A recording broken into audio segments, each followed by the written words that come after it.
Kejadian ini berawal ketika truk bermuatan sampah milik pemerintah Kota Makassar ini melintas di pemukiman perbatasan Kabupaten Maros dan Kota Makassar. Truk tiba-tiba harus berhenti mendadak menghindari pengendara sepeda motor yang memutar arah. Akibatnya truk sampah ini mundur lantaran tidak dapat menanjak sehingga masuk ke dalam halaman rumah dan merusak pagar warga. Selain merusak pagar, sampah juga tumpah di halaman rumah warga.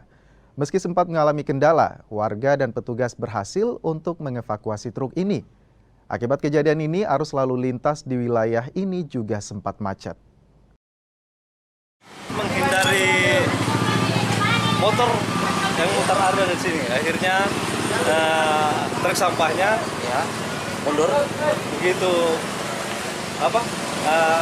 rem mendadak, akhirnya mundur. Jadi dia artinya out control. Jadi ya akibatkan out control saja. Oh iya. Memang sini tanjakan ya Bang ya? Tanjakan. Memang agak rawan karena sini padat kendaraan. Apa yang rusak Bang dalam insiden ini?